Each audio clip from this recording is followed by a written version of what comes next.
and welcome to Sixers Radio Live. I'm your host, Zoe Hawking. This is Lucas Kelly and Liana Buella. And we're going to be talking about Game 7 in the playoffs, the Celtics versus the 76ers. 112-88 Celtics win. So, Lucas, what do you have to say? I think we did horrible.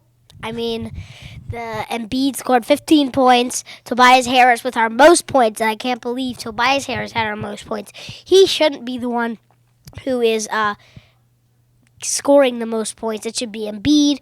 And then Tyrese Maxey was 17, which is his average-ish.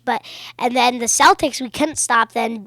Jason Tatum, we have been stopping him, but now he just came out and scoring 88 points in this league is just horrible, and we did horrible. Yeah, I have to agree with you there, Lucas. It's crazy how we have an MVP in our team, and he didn't even score the most for us. None of our players reached above 20 points alone. And if we look at the Celtics over here, we have Jason Tatum, 51 points in one game. That is like Joel Embiid's career high, and it's just like a normal game for him. Oh, looks like we have an audience member here. Yeah, hey guys, I'm just as disappointed in you as you guys are. Not in you, as you. But yeah, you guys get it. It's disappointing. There's no two ways around it, and I'm looking at this organization right now. It's a mess. It's a mess. There's no two ways around it. You got so many decisions you're going to have to make this offseason. James Harden's the big talking point, obviously being a free agent. But my question is about Joel Embiid, because he's an MVP. Obviously, we saw that in the regular season, but he did not perform in these playoffs. You know, he was not playing at an MVP level in any game, like especially in Game 7 when he needs to be at his best. He was just non-existent. So my question is it time to move on from Embiid? Because you know you can get a good return now coming off from MVP, and you don't know if you're going to get a return like this ever again.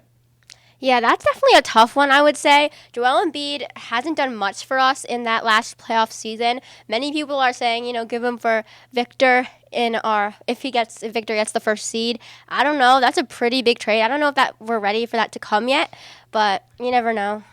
Well, I think a few years ago they were in the playoffs with the Hawks, and he wasn't performing well in that playoffs either. And I really think that if we keep him, he's just going to lose it in the playoffs, and we're not going to win. It's just no championship for us. What do you think? I mean, we do have a new coach now, Nick Nurse, so I'd like to see maybe we keep Embiid for now just to see how he works with the new coach. And if he plays good with the new coach, then I think we should keep Embiid. So I think we should at least keep him for one more year to see how he interacts with the new coach. Yeah, I remember one time in one of the games, he was in the middle of the paint and just let someone go right around him and score a basket. I feel like we don't need a player like that, but I agree. Maybe Nick Nurse could change his ways and make him a better player.